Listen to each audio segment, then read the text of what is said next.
Okay,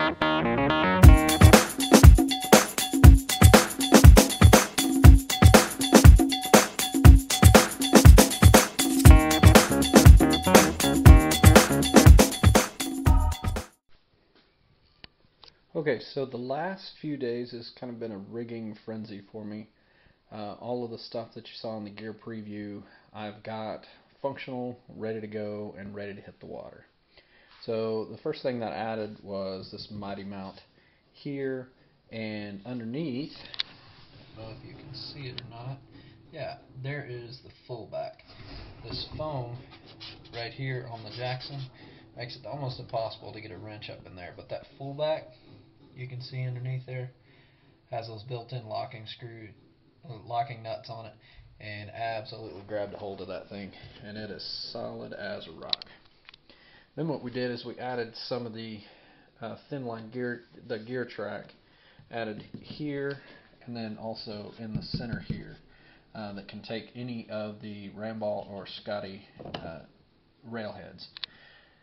Then what we did is we removed the Scotty that was back here, and we put in two of the heavy duty 4" by 2" gear track, and we'll be using these specifically with the Scotty gearhead track adapters, so that we can mount a GoPro camera on a PanFish, and then our Scotty 360C light back here. So what I want to do now is get everything set up and kind of show you what it looks like when we'd be on the water. Okay, so here is the rigged out version of the Kusa.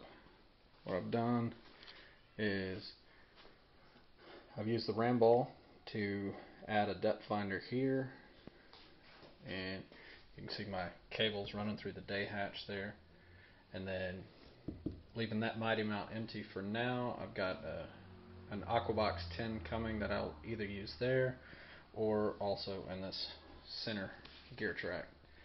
And then you can see I've mounted the rod holder here off the left hand side. I typically cast and set the hook with my right hand, so having it on the left allows me to put it in my right hand and pull across my body.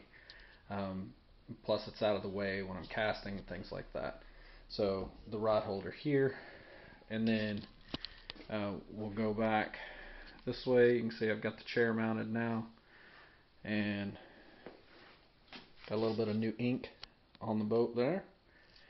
And then we look at the two mounts here.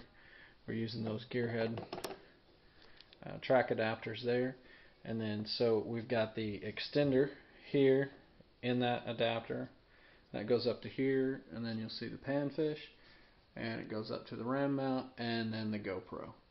Now, so if I'm sitting down and rowing, I'll probably use it like it's set up here, to where it goes a little bit over my left hand shoulder and gets a good shot. So you'll be seeing, in essence, something about like that when it's going down.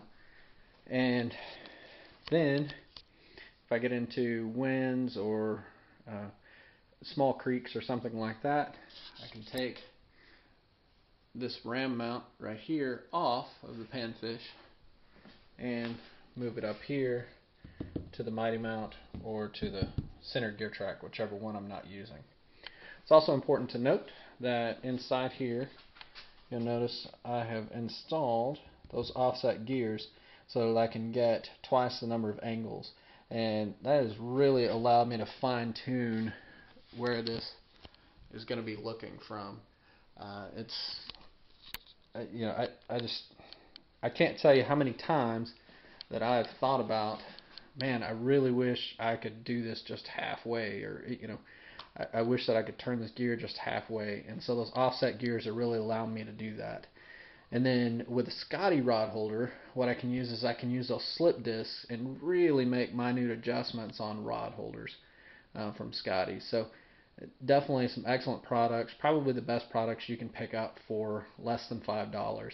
I'll have a more detailed review later in the week on the slip discs and the offset gears for the Scotty.